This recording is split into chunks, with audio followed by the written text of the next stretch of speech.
how do you keep the separation between the band? Is there ever any struggles? Being like, no, this is. I mean, obviously the bands sound quite different, but how do you maintain that line? It's been pretty natural so far. Spirit Adrift has actually said no to a lot of stuff, and not just because of conflicts with schedule with Gatecreeper, just various reasons. But I mean, both bands share the same agent, so he's aware at all times what either band is doing. So that makes it easy to coordinate things. And then I think the fact that, Gatecreeper is kind of Chase's baby and this is my baby. We, like he touched upon, we have a unique understanding of what it's like for each of us in each respective band, so he handles the Gatecreeper stuff and I handle the Spirit Adrift stuff, but when we're mapping things out, we do that together. Like we have the next, year and a half or so, like scheduled out, like a rough estimate of when each band will record, when each band will tour, do music videos, promo photos, all of that stuff. So it takes a lot of work and a lot of concentration, but we're both pretty obsessive people, so it's worked out naturally so far. Is there, as far as musically, it's like the line is pretty drawn on you write Spirit, and I believe for Gatecreeper it's primarily you and Eric? Yeah. That's a fair statement? Yeah. Well, Nate's been getting in on it too now. I've noticed that when I'm writing some Gatecreeper stuff, I feel like maybe from playing Nate's songs for Spirit Adrift, it has expanded the way that I play a little bit, and I don't know if that's the same for him. Yeah, there's definitely on the next Spirit Adrift album it's heavier for sure, and I think it's just each band inspires the other band, even if it's just minimally, I mean, whatever you're occupying your time with is going to influence your art or your riffs or whatever. And I primarily write the Spirit Adrift stuff, but Chase helps a lot with arranging it, and Jeff has written some riffs at this point too. So I think both bands are kind of opening up in the songwriting departments a little bit. I was in Oklahoma from kindergarten all the way through high school, and then I moved to Arkansas. I would call Oklahoma like the buckle of the Bible Belt. Like that is the epicenter of ignorant, judgmental, asshole, pretend Christians. Arizona's west of all Arizona that. is west. Yeah, real far west. Gotcha. It's like the Wild West, essentially, still. And there's some remnants of the Wild West left over. I mean, there's plenty of Christians in Arizona, but in my experience, they're not the same as the ones in Oklahoma. Like, they're not mean, I'm sure some of them are. Yeah, I made some pretty significant changes in my personal life. I'd been in a pretty bad place for a long time, and when I came out of it, I've had all these riffs, all this music, and at first I wanted to just record it just so I would have it, just as a literal record of that time in my life. And a friend of mine, Bob Hogue in Arizona, who recorded some of my previous bands and some of Chase's previous bands, actually, he encouraged me to really do like a proper recording of it. So I did, and then I wanted a copy of an actual vinyl record, because I liked what I had done and I was proud of it. And then it kind of grew from there, and people heard the material and asked us to play live, so put a band together. And Chase was actually one of the first people to hear the first EP that I did. And I remember we were at a bar we were about to watch one of our buddies' bands, and I played it for Chase and his girlfriend. And I remember walking back up to the bar and being like, so, if I do a band, would you want to? And he was like, yes, like immediately. So it grew from there. It took some time figuring out how to make the whole thing work as a live band, but we're locked in at this point. That actually leads into what my next question was going to be, which was, Chase, how did you become involved? What was your relationship with the band prior? And I guess that's kind of answered there, but from your perspective, what was it like, when you first heard it and when you first started playing with the band? Well, I knew about the band, and because when Nate first started it, he like kind of kept it a secret. Like, well, he didn't want other people to know about it. This was before we were playing in a band together, so he kind of kept it secret. And I remember him practicing to get ready to record for the first time, and I was one of the only people that actually knew that was doing it. Because for a while, up until the second record, you kind of tried to keep it like anonymous almost. Yeah the first EP definitely, Yeah. and then when I did the full length, like, still nobody even knew about it. What, a few people, my wife and Chase were about the only people that knew. Yeah. So I knew about it, and then actually the original lineup that he had before what it is now, there was someone else that was going to play bass, and it just didn't work out. And he told me that he was having some trouble, so I was like, yo, I want to do it. So, but I mean, it's been the lineup now since the first show. So, and I think playing in two bands together, it feeds off of each other. I mean, we're obviously really busy, but I think we work well together, and we kind of like shift roles, and it's a different experience for us both and we had different goals for the different bands and stuff like that. So has there ever been any, like, at least up until now, like any crossover where you were writing a riff for Spirit Adrift and you're like, I kind of think we could move this to Gatecreeper? No, none whatsoever. The bands are so different stylistically, you know. I don't think there's any mistaking. We talk about it a lot, how there seems to be a lot of people, especially in the metal world, because that's what we know, that will be in multiple bands, and the bands sound very similar, some of them, and you know, to each their own, but I don't really see much of a point in that. We're into so many different kinds of music, so that's part of why the band sounds so different, I think. You know, we both love death metal, but we both love a lot of other stuff too. You know, I don't even really listen to that much doom metal anymore, which is kind of evident when you see the direction that Spirit Adrift's going in. It's just kind of more inspired by the stuff I was into when I was a kid, you know. But I think there's a pretty clear divide between the two bands. Not that I ever thought, you know, that the riffs would be taken exactly, but if you were like working on this, you're like, if I change this a little bit, it could almost, like, you know, mutate into that. I could see that happening. It just hasn't happened yet. Because usually I'll with Spirit Adrift, something will just hit me, and I'm like, whoa. But if I'm writing something for Gatecreeper, I'll like sit down and intentionally write like some death metal or something. So the process is a little bit different for me personally between the two bands. And this might be a silly question, but do you guys ever anticipate, you know, you singing on a Gatecreeper thing, or Chase, you taking lead vocals, or no, hell no, no fucking way. No. That is a no. Yeah. You know, we like bands in the vein that Spirit Adrift is in. We like clean vocals. We're not really into like the good cop, bad cop thing that much. And death metal bands, we like death metal vocals. So we're kind of purists in that regard. And as you were saying, it helps with the thing where you were saying bands form bands that are similar. This is like just another way to keep that divide there. Absolutely, yeah. Not just musically, but vocally, and yeah. Although I guess there is the one thing between the band that somewhat, some of the lyrics, I would say there's a parallel because you've had similar struggles, I guess. Sure, I can see that. Also, we play in the same tuning now. Yeah. It didn't start that way. No, I did the Spirit Adrift EP and the full length. I wrote them before I was in Gatecreeper, and all my guitars were set up for drop C. And then Chase asked me to play guitar in Gatecreeper, and Gatecreeper's in drop B. And so I was like, I'm just going to write the next Spirit Adrift album in drop B so I don't have to have 8 fucking guitars set up in all these different tunings. So as with a lot of things, it's like efficiency plays a role in a lot of it too, you know. Awesome.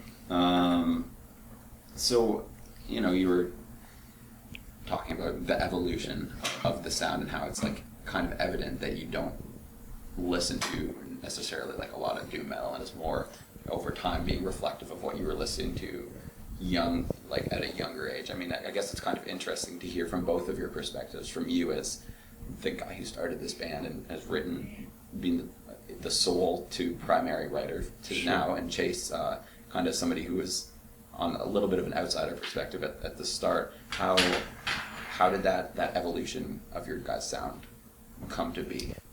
I would say the genesis of that shift was an idea that I had. I was driving Pallbearer on a tour they did with Baroness a few years ago, and we were listening to an album, and I just had this really wacky idea that seemed really stupid at first, and I brought it up to them. We started joking about it and stuff, and I don't want to say what it is, because I kind of like there to be like an element of mystery. I want people to figure it out on their own. And I was like, wouldn't that be crazy? And so it was literally just like a stupid idea amongst friends that I figured out a way to seriously pursue.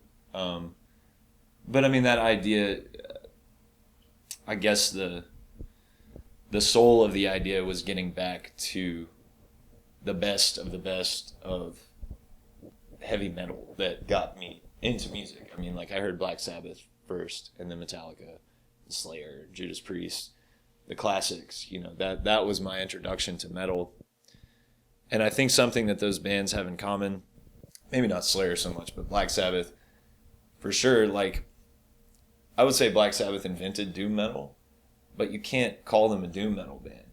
I mean, you can listen to stuff on Sabbath, Bloody Sabbath, and it's like almost prog, or they have plenty, like Children of the Grave. It has a doom part in it, but it's kind of like got a thrash part too, almost. So we talked a little bit about this yesterday. I think the best bands that really stand the test of time and the best artists are those with their own identity.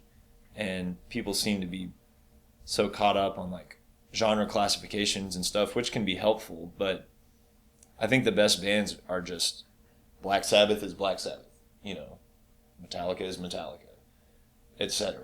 And there are words you can use to describe some of their parts or some of their music, but you can't really call Metallica a thrash metal band at this point. They're just Metallica. Can't really call Black Sabbath a doom band. They're just Black Sabbath. So I think the goal, probably for both bands, is just to be a band that stands on its own and that it has its own identity. And sometimes it takes a minute to get there. Like even Metallica, when they first started, were just like a Diamond Head cover band essentially, but they carved their own path for better or worse, and I think that's what I want to do. So this was just kind of the beginning of that, of us finding our own identity. And the next album's a little different too, and the one after that will probably be different as well.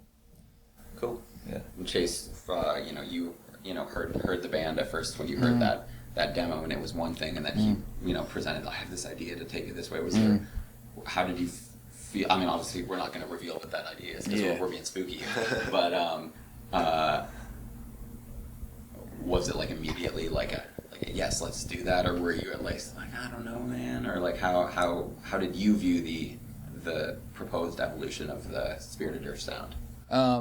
Well, I think with my role in Spirit Adrift, I try to always maintain as long as possible like an outside perspective. Like when he's like writing new songs, I don't want to learn how to play them because I want to hear it from like a listener's perspective. I feel like that changes a little bit once you're like playing the songs. It's a little bit different when you're playing it than someone who's listening to it. So I try to maintain that that view or that perspective for as long as possible, so that way I can give him feedback of and we work well together, and he trusts when I say like, hey, maybe I'll straight up just be like, hey, I don't like that part, and he'll be like, okay, cool. And there's no like hurt feelings or anything, but I try to maintain that perspective and almost like a co-producer role or something, so I can just listen to it and give good feedback and help it out. So also my perspective is that I know Nate I'm around him all the time. And I know that I can see, like, all right, say for the last record, it's like, all right, Nate's like, he really likes Metallica right now. He's reading a Metallica book. He's like, and then so the songs that come out are like, all right, this is Nate's take on Metallica. You know, like this is, there's other influences there, but I can see like the overall picture. And like for the new one, it's like, Nate's been listening to a lot of Ozzy.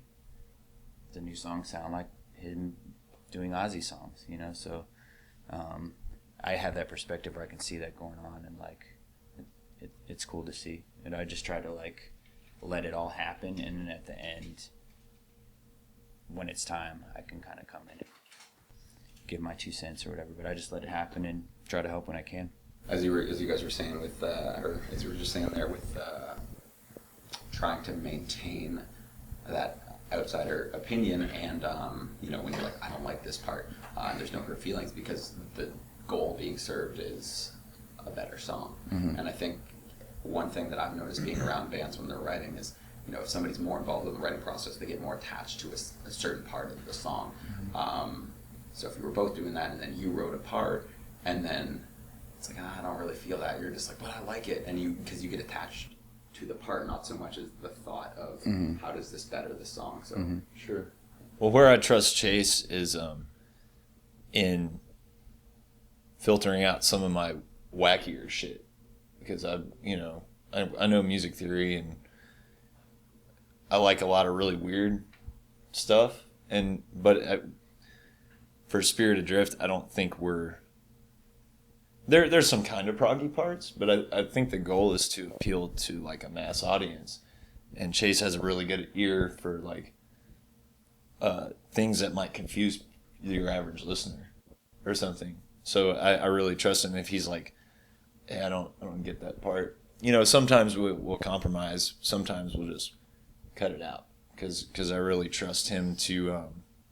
It's like a good filtration system from some of the wackier stuff down into a more catchy, memorable version of it for your average listener. You know, we're not trying to really make highbrow music. I mean, there's a lot of layers there. If you dig in, like in the lyrics, the melodies, the harmonies, the guitar part, like there's a lot going on.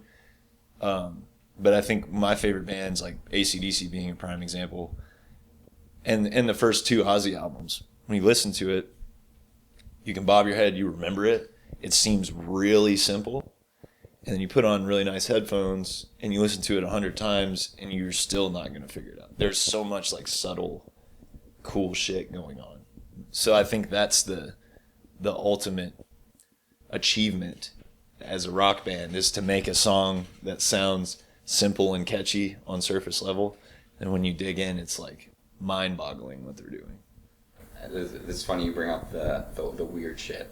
You know, I was in doing research for this interview. I read, I can't remember what publication it was, but you said something like some of the ideas you have in here are some like leftover mushroom shit and like some of the weirder. Oh yeah, yeah. A lot of that it applies to the lyrics. Yeah, primarily. Maybe the riffs too, though. Who knows? I thought that was funny. Like I think it was. Yeah. I think I quoted in my notes here, leftover mushroom shit. And I'm like, I try not to say this too much, but I'll say it. I feel like the last time I did mushrooms, it like turned me slightly psychic, and I know I sound like an idiot or / crazy person for saying that, but it's weird. I can just like it affected my songwriting for sure. I mean, Spirit Adrift would not necessarily be Spirit Adrift as it is if that hadn't happened. So. Yeah, I think you're right. And in that same interview, there were some other interesting points that I'm just curious to touch on briefly. You know, you were saying that you were inspired by both science fiction and religion, which you viewed as essentially like kind of, you know, two different sides of the same coin kind of thing. Yeah. How I mean, I don't disagree by any means. I'm just curious to hear that point elaborated upon by the man who said it himself. Okay, yeah. I mean, I've always been fascinated with religion. I was raised by my grandparents, and they took me to church up until I was like 12 or 13, and I remember the exact moment that I was like, this is bullshit. And their reaction, they'd been going to church their whole life, and their reaction was kind of like, all right, he figured it out on his own. Like, we gave him the opportunity to explore that. He wasn't feeling it. So I've always kind of had like a exposure to religion, but it was never forced upon me that much. And I've just been fascinated with it. I spend a lot of time like pondering a lot of the big questions and what's the point of everything. And I think the psychedelic experience ties into that. And not just psychedelic drugs, like meditation and you can achieve psychedelic states. Like, go see Neurosis play live and you'll achieve like a psychedelic state. But I think it all ties in together. And I'm always just exploring different stuff. I mean, I grew up in Oklahoma, and I wrote a report on Islam when I was like a sophomore in high school and blew everybody's mind. And I've gotten into Crowley, all that kind of shit. Robert Anton Wilson, and it's always fueled my lyrics. Just I feel like it's all interconnected, the search for meaning and all of that. I feel like there's forces around us that we can't quite perceive, and a lot of that plays into Spirit Adrift. Particularly, it's like trying to figure out what the point of everything is and what your role in it is. And as far as the science fiction thing, like, read the Bible, read the Quran, or whatever. It all kind of reads like there's some wacky shit going on, man. Like, it's out there. So I think there's good lessons to be learned in all those texts, but I also kind of don't believe it, But I'm fascinated by it. It's funny you say, like, the search for purpose or whatever. I love going on, like, whatever, Encyclopedia Metalum or whatever, Metal Archives, I think is whatever you want to call that website, and looking at the lyrical topics, and that's, I'm pretty sure, one of yours. I sent that to them because they had some straight up bullshit in there before, and I was like, our songs aren't. And I'm really like, I'm oddly sensitive and particular about like, I want people to interpret our lyrics and our songs however they need to, and however, the goal is to like help people ultimately deal with life and shit. So I don't really want to dictate to people what the songs are about, but at the same time, it's like, don't tell people our songs are about like something that they're not at all, So I sent a little message. I was like, no, this is kind of more what it's about. But I think it's changed even a little bit since then, I was like, that is pretty spot on. Sometimes I've like looked at like a band's lyrical topics on there. I'm like, who the fuck thought of that? Yeah. Some weird shit. With all the Spirit Adrift recordings so far, there's like multiple tiers as far as lyrics go. So there will be this surface level kind of sci-fi story, usually dystopian, but that's all a metaphor for a general statement on society.